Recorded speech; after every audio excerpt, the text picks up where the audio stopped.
This is a video on how to cut Rathbone Market jobs, or Lewisham Gateway, which is a very similar idea. A large part of this job involves organization. So with regards to the way we cut these is once you have a long list of jobs that we know we need to cut, and they're all in one big work order, we can go through one sab after the other, and 01A, we're showing that always we have the piece that's less than 1400 put this way. Then we have, actually this is a bad example, but typically, giving you two bad examples in a row. 1 second. That's a good example. One that's less than 1400, then you got the longer piece at the bottom, then you got the slightly shorter piece at the top. That is, vast majority of the jobs will be like this. You will get the odd one, which is like this, where once you've gone through and you've got a whole bunch of small pieces left, you can combine them into one slab like this. But from our perspective, vast majority will be of this type, where you've got a smaller one, that's program A, program B, program C. First thing is to understand what we're cutting.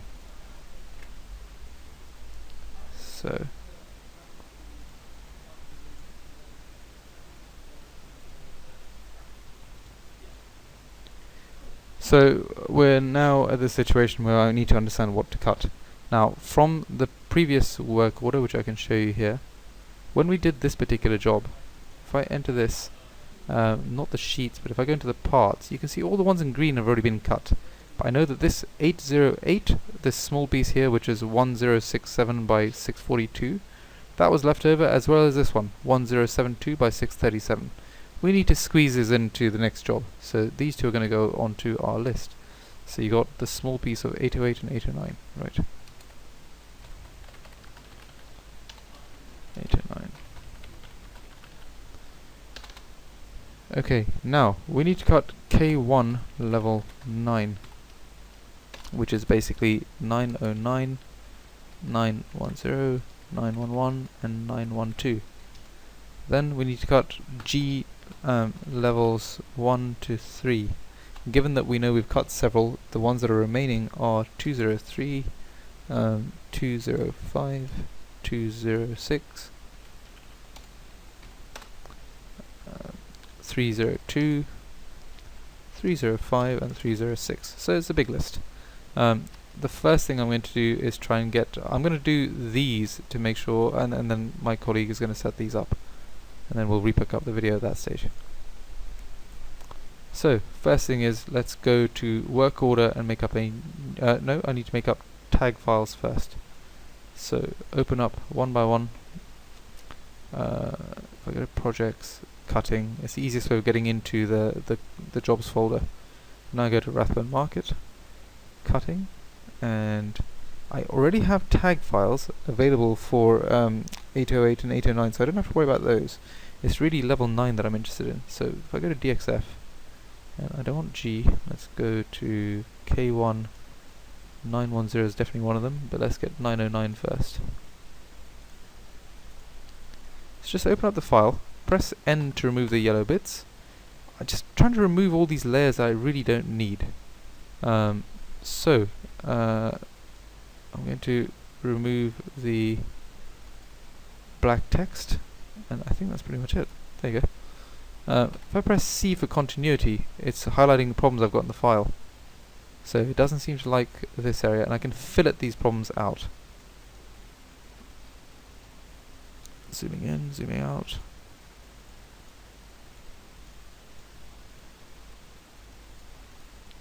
So if I press A and now press R for redraw and C again, I've only got these, which I don't care about too much. So I can now highlight this and export, which is this button here, or Control E. And within the Rathbone Market, just save. There's the name should be okay, shouldn't be too long. Close that, and we're going to repeat that process several times. So I'm going to repeat one more and then pause the video whilst we just clean up the rest. So let's do 910.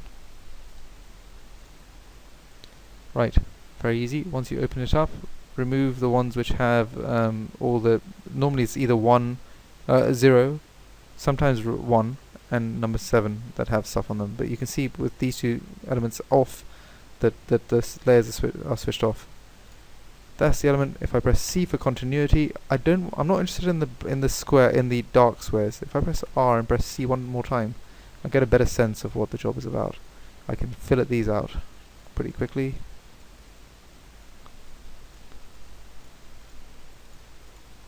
If I press R and C again, we're good. I can now export using Control E and just save it. One more for sanity's sake and make sure that there's no mistakes going forward. If I find 911 somewhere. There we go. Open. Okay. And get rid of the layers. We know that most of them are in 7. C, R, C.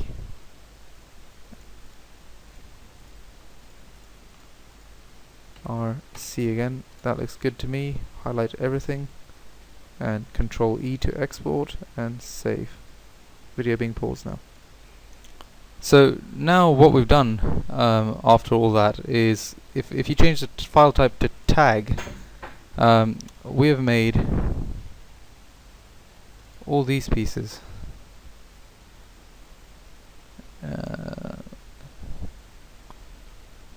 Right. I'm going to pause a second. So, as I said, we want to go to Logottag and check that we've got all our pieces nicely in place. All these we need to put into a work order, which we're going to cut. So, the way work orders work is it's a database basically. That's a list of all your jobs. First thing I'm going to do is create a new work order and give it a meaningful name. So this is going to be Rathbone Market K1 K level 9 G 2 1 2 3 1 it does like that. Okay, G 1 3 like that. Rathbone K level 9 G 1 2 3. Okay, that worked. Enable work order. I've got to bring these parts in, so I'm going to bring in the first 3 and then let my colleague finish the rest. First thing I'm going to do is find 808 and 809. So if we go back to our list, this list in Notepad++, I need to bring in these 2 small pieces, then I'll start bringing in K1. And so 808 and 809, it's got to be the tag file that you're bringing in. 808. Now we have multiple people working on these things, so be careful on the naming. 808, and we want only the small piece, so bring in all 3 for the time being. Thickness is going to be 20 millimeters, given the slab is 20, and we're going to delete the pieces we don't need, which is this and this. Now, bizarre. Okay, it's going to delete those 2 parts. Perfect. It's left me the 3rd piece only. I need to do the same exercise when it comes to 809.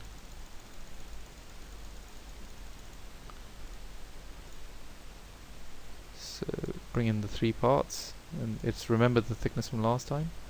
I need part 3, the smallest part. So if I highlight those 2 and delete, it'll delete both parts. I've got these 2 parts. Now, I need to start bringing in level 9, which is what we made up. So, 3 parts. Yes, 3 parts. Perfect. Just tick. Next, bring in the next one. 10. 2 parts.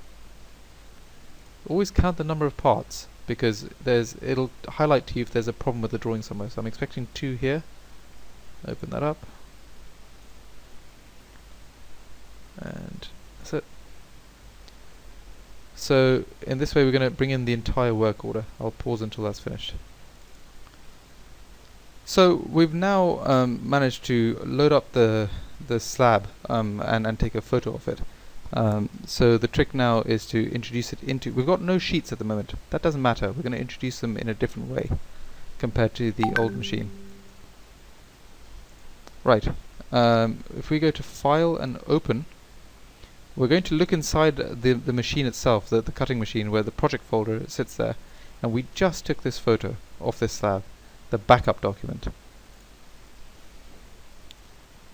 First thing we do, within the sheet cut, we go to slab edge, this one, and then highlight. Let me do that more accurately. Point to point of this slab. On the last one, we double click. So that gives you my slab. I'm going to insert this into this is the fourth icon across. I'm going to insert it now. I've had this issue before. Every time I press insert into work order, it comes up with, in alphabetical order, this big list, but it's a pain to find what your job order work order that you just set up is here. So better cancel it and let the machine reset by going back into that work order. You don't have to do anything. You literally just have to open up work orders, highlight the one that you've just been doing, and close out of it. And next time when you do that, it'll magically be the same work order. Now it's going to take some time. Okay, so it's asking me which sheet. I've got no sheets yet. 20mm, yes. All I have to do is tick. Very little to do. But I'm going to pause. But there's one extra step I need to do. We were previously sure that we're going to use the saw blade number 12. I think that needs to change. That blade is pretty much out. So pause whilst we do that. So I had to now insert this fourth icon across into the work order. That is a work order with all our various pieces. Now it's showing a slab there already. It's showing that this is going to be the second slab, simply because I'd done one by mistake in trying to change the blade. Don't worry about it. But if you press tick, it's 20mm, granite 20mm, and now we're going to choose blade number 12, which is our current blade that we're using. Right, typically we're going to have a slab that's closest to around, typically we're going to have a piece that is about 1400 on this side, with the polish mark here. Then we're going to have the longest piece down here, and then the longer than 1400 piece over here, but shorter than this piece. And when we set it up, we're going to have the longest piece sitting below the slab aligned to this yellow line, and then we're going to have the nearly 1400 piece aligned to this one sitting on this side with both the blue polishing lines here and here. Then finally we'll put this piece here. So we're going to find the smallest piece, the piece that best suits nearly 1400 watt long. If I press N, I get a sense of which numbers I've got here. Look, that one is perfect. If I press, now at the moment, by default, it tends to go to this snap over here. Okay. So, let's bring this piece in. And I'm going to press Control and hit the Enter button, hit the mouse button to drop it into the right position. Best thing to do, as I said, is to align this piece to the right hand side. So if we align, hit this side and move to that. Align is just a bit difficult to get your head around, but it should be easy after a bit of practice. Now we want the longest piece that suits our thing. 2.5 is too big, and 2.8 is too big. We can't physically get these in with another piece on the side, so that's going to be a separate item. We're going to have these two just as two long runs, nothing else there. But we can fit, and the 1600 ones is not ideal either. We want to find something that's around 2.3 meters like that one. So we've dropped that into position.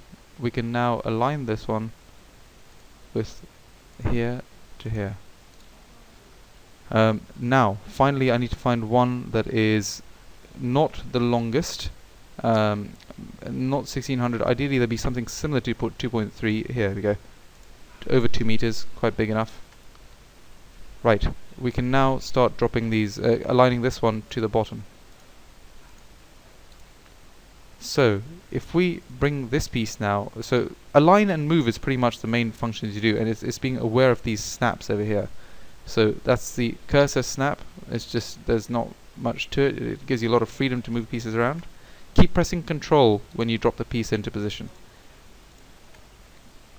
Right, now we move this into position, and we can align both of these to this blue line here. Now we want these pieces to be moved up slightly, because that's not going to damage here, there's too much space. But if I try and cut this piece, it's going to damage this one.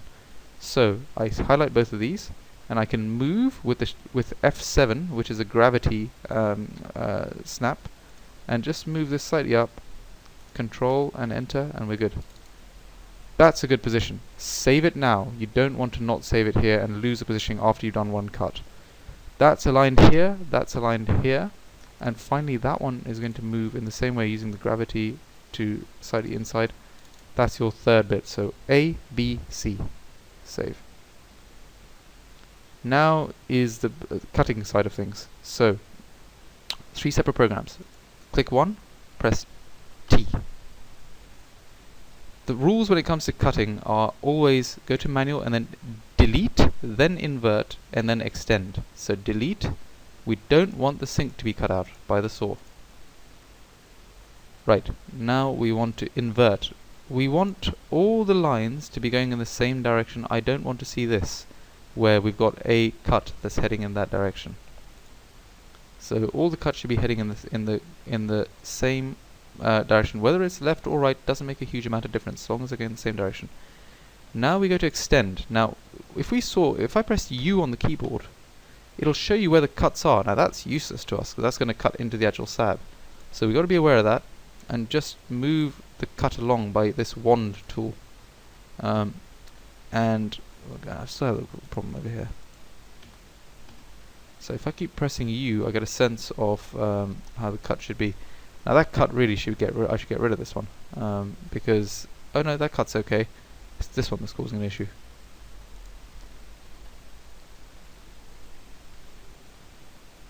Still causing an issue.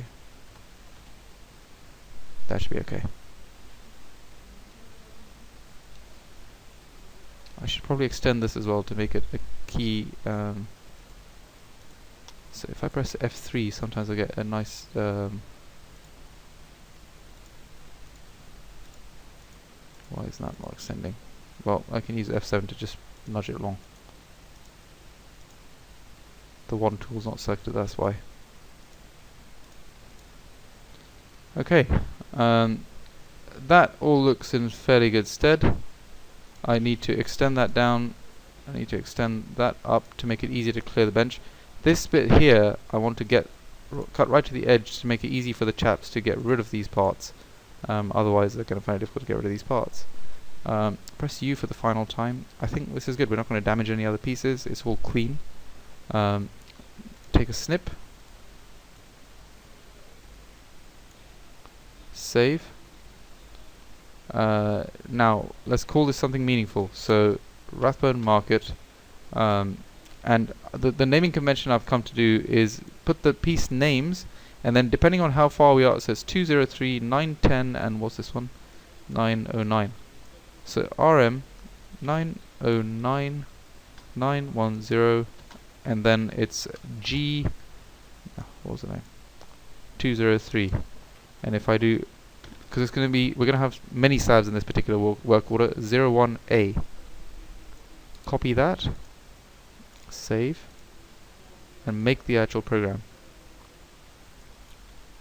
Paste that in. I don't want to see the average here. Done. That's my first program. Then it's very repetitive. We basically re-enable all the cuts and delete all the cuts. Then we do the next one. Press T on the keyboard. Same process. Delete, invert, and then extend. Delete the sink bits. I don't want them cut. This has already been cut, so I don't want to cut that either. Now I invert the cuts. Everything is going to the right and down, so I'm not bothered about that. And now extend. It believes it's going to damage the piece, but we know better because we've already removed it from the saw by the time it comes. And we're going to also just extend these two cuts here. I don't care too much about the order in all truth. It doesn't make a huge difference. Now snip that. That second program is done as well. It's quite quick once you got the initial part done. Save. Change that to B. Copy that. I'm using keyboard shortcuts all the time. Saves time. Paste that. No. Right, same thing again. Re-enable the cuts. Delete all the cuts. It's very repetitive. Click that one. T to cut. As per normal, delete. These are fine. I don't want to delete these because they're good, but that cut's already been made. Now I need to invert. Are there any cuts that don't go to the right or don't go down? No. So I need to extend these cuts to the bottom because this and that's done as well now. So let's save that. Save. C. Copy that by right clicking. There's a keyboard shortcut for right click also you should be aware of. Paste that in there. No. And we are good. That's the program done. So the final step is to move it into the actual machine. So go to Technika, which is where all the programs are saved, and then move that into project, and you'll see them there. We'll move them across when we get there.